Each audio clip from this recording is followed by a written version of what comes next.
Potem, ko imamo našo bazo pripravljeno, torej naše spremenljivke ustrezno urejene, smo jih recimo tudi rekodirali, če je bilo to potrebno, izvedemo neko osnovno opisno statistiko.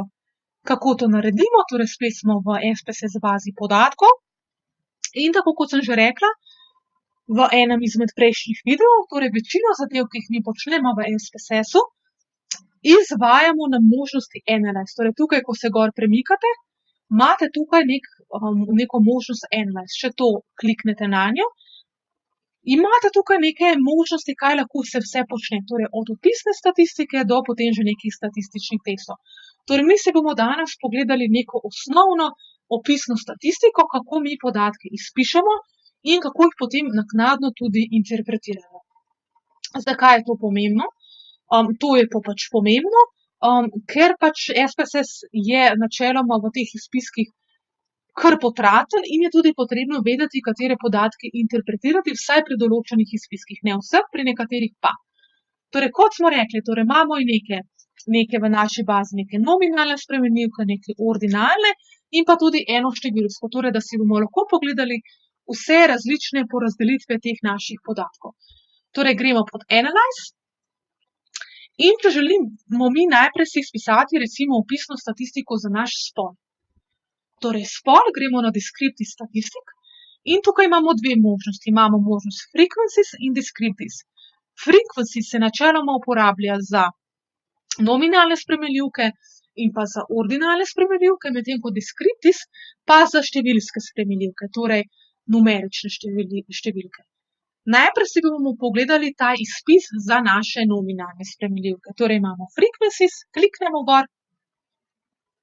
Tukaj sem vam že nek spol nastavila, damo nazaj, torej spol označimo tudi socialno podjetništvo in kliknemo.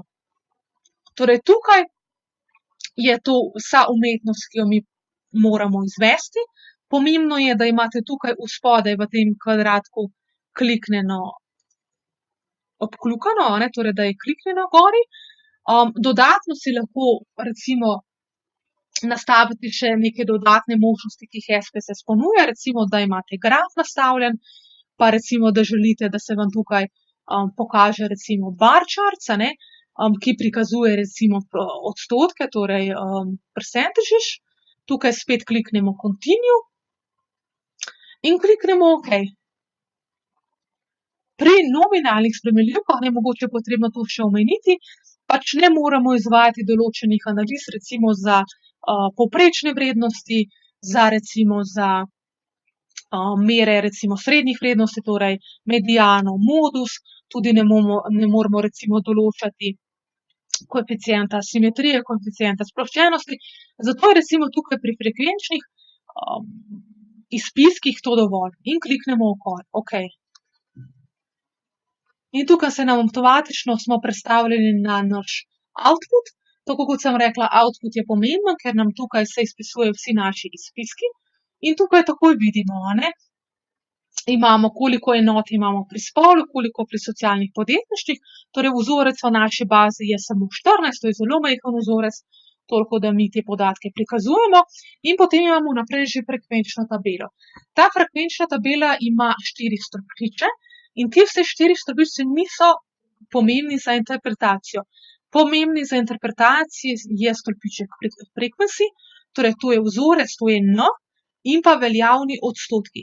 Torej interpretira se N in pa veljavne odstotke. Kumulativne in odstotke se enostavno, potem ko mi to urejamo, izbriše ven. Zakaj je to pomembno? Tukaj recimo nimamo najboljšega prikaza, ker nimamo nobenih manjkajočih vrednosti. Če bi imeli manjkajoče vrednosti, bi se ti procenti računali tudi na manjkajoče vrednosti, Medtem ko veljavni odstotki se računajo samo na veljavne enote, ki jih mi imamo. In mi tukaj recimo vidimo, da v našem vzorcu, v naši populaciji imamo 78% žensk. Enako naprej za socialno podjetništvo, torej poznano je socialno podjetništvo 57,1% anketirancev. In tukaj se nam je izpisal še nek osnovni bar charts Ponavadi so grafi v SPSS-u majčkeno okorni, so toliko, da so za prikaz, medtem ko izvajamo neke analize, se večina teh grafov potem izvaja v Excelu, torej tudi podatke in tabele se ureja v programu Excel.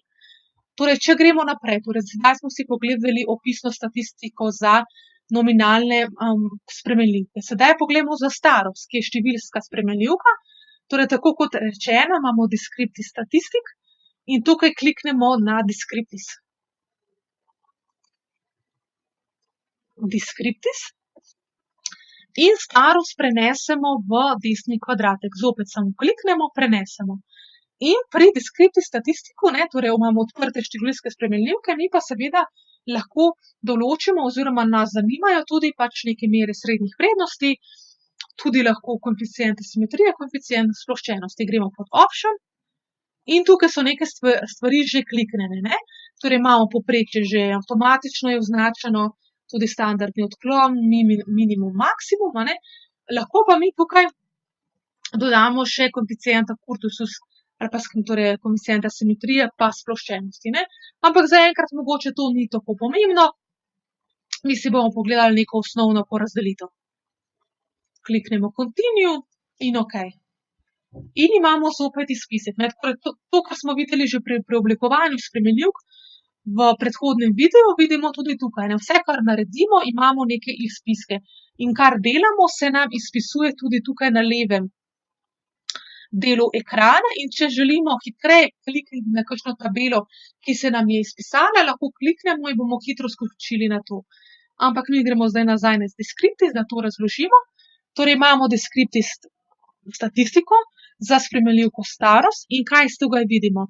Da je najnižja starost v naši bazi oziroma našem vzorcu 22, najvišja starost je 68, medtem ko recimo povprečje je 40,7 let, medtem ko standardni odklon, torej razpršenost od povprečja je 14,5. Lahko pa pogledamo še za tisto preoblikovano spremenljivko, opisno spremenljivko starosti, ki smo izvedli, gremo nazaj na descriptive, na frequencies, ker imamo starost, Kliknemo starost notri in pogledamo, torej enako, torej samo spremenimo, vse nastavitve so nastavljene. Torej dodatno, torej iz rekodirane preoblikovalne skupine starosti, pa lahko vidimo, da v starostni skupini od 20 do 30 let imamo 28,6% naših anketirancev, od 31 do 40 let 21,4%, od 41 do 55 let 28% in nad 51 let imamo 21,4%. Torej vidimo, da je naša baza zelo dobro razporejena po teh starostnih skupinah in da je dobro, da smo si to spremenljivko tudi dodatno rekodirali in pogledali tudi takšno razporeditev. To pa je zaenkrat to. Torej hvala, da ste si pogledali naše videe. In če želite dobiti neke dodatne informacije, se naučiti več o SPSS-u, kako izvajamo analize v njem, ste lepo vabljeni, da se udeležite tudi našega tečaja SPSS v živo.